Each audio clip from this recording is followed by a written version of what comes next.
A crowd of fans of the popular group, Basiliski, occupied the entire nearby territory of the stadium in anticipation of a concert.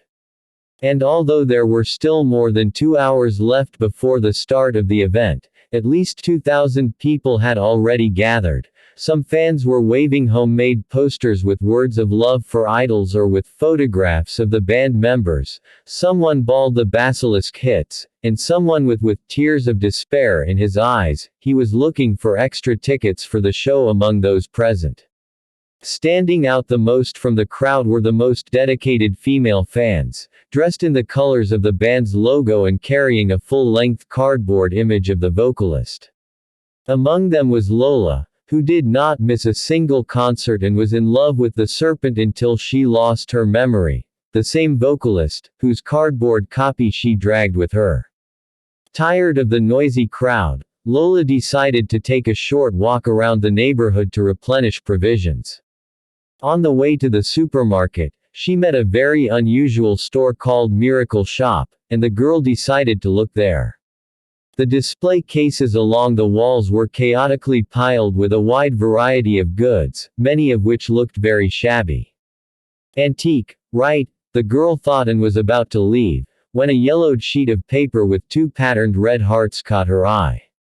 Inseparable. Great choice. Lola flinched in surprise. Right behind her, an elderly man appeared out of nowhere. Yes, I'm just looking. Lola hesitated. I'm sorry, the salesman sighed.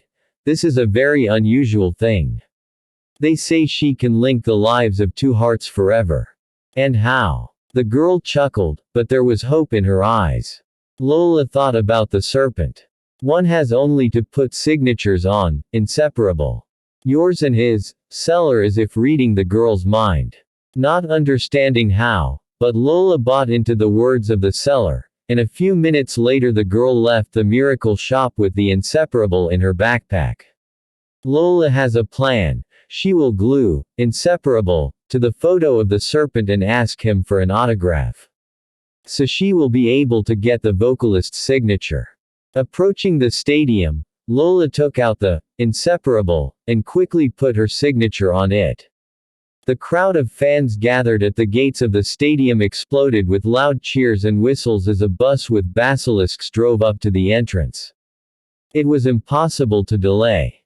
Fate itself gave Lola a chance to break through to the serpent and get his autograph. Having hastily taped the paper bought in the shop to the photo of the serpent with adhesive tape, Lola rushed into the crowd. Near the cordoned-off passage to the stadium, an insane crush formed. The audience was struggling to get to their idols. Joyful cries, cheers, cries and squeals of Basilisk fans were heard from everywhere. Amid all this madness, Lola stubbornly broke through to her goal.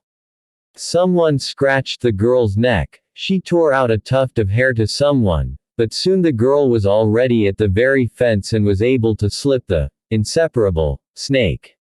He immediately signed it without looking, like dozens of other photographs. Lola was jubilant. She was happy to be just a few centimeters from the desired object of his passion. A few minutes later the concert began, and the girl completely surrendered herself to the divine music of her favorite group, enjoying the amazing vocals of the singer. When the Basilisks began to perform one of their most famous hits, a loud iron grinding was heard. The huge beam, on which lighting lamps and spotlights were held, tilted down with a roar and flew onto the stage, touching the scenery and other equipment on its way.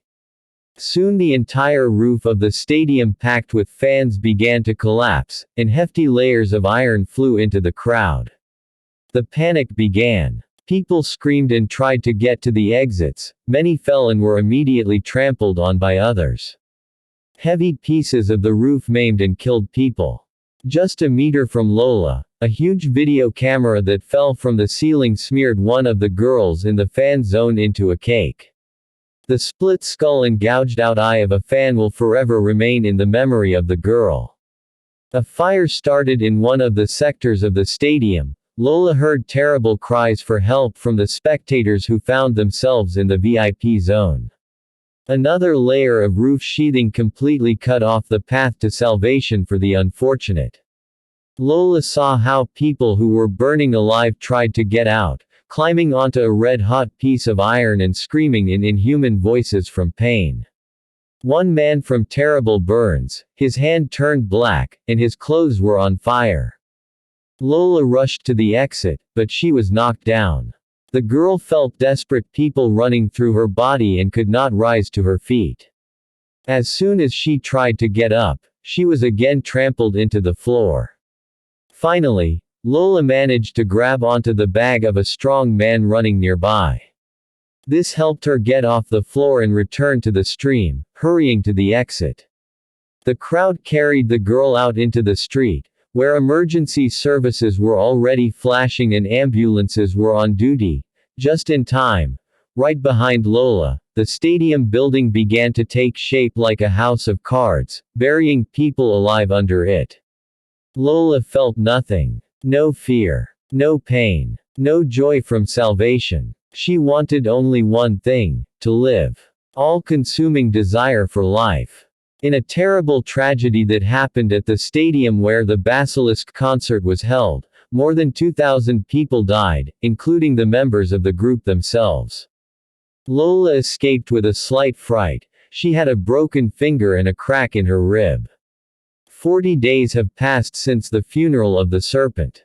Lola sat in front of the computer and watched the videos she had taken from his concerts. She cried and listened to the songs of her favorite band. Suddenly, in the girl's apartment, call.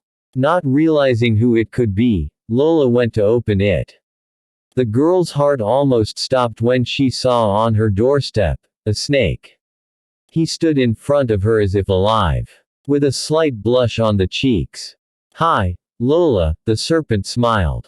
"You are alive." "Of course, stupid," the guy laughed. Dimples that Lola loved so much appeared on his cheeks. "They said on the news that you and the whole group were dead. This cannot be." Lola was in shock and did not understand how this was possible. But here he is, the serpent, standing on her doorstep, so alive and real. "I just thought I'd take a little vacation," the boy grinned. "Won't you invite me in?" Yes, come in, of course." Surprised, Lola escorted the serpent into the apartment. "Listen, Lola. I saw you then before the concert. And something turned over in me. I seem to have loved you at first sight." Goosebumps ran down Lola's back. The snake sat in her apartment and confessed his love to her. That was incredible. The girl was happy. "Do you want to be with me? Now I can't live without you," the serpent said sincerely, looking directly into Lolita's eyes. "Yes, I will always be with you," she replied. Young woman. Her heart was ready to jump out of her chest from the flood of feelings. The snake approached Lola's face so close that now she could distinguish every eyelash and crease on his lips. Relatives and friends of Lolita sounded the alarm the very next day. The girl did not get in touch and did not open the door. When the apartment where Lola lived was opened, they found two lifeless bodies. Dead Lola sat in the arms of the vocalist of the Basilisk group, who had died a month earlier. The lovers held hands and looked into each other's eyes with cloudy pupils.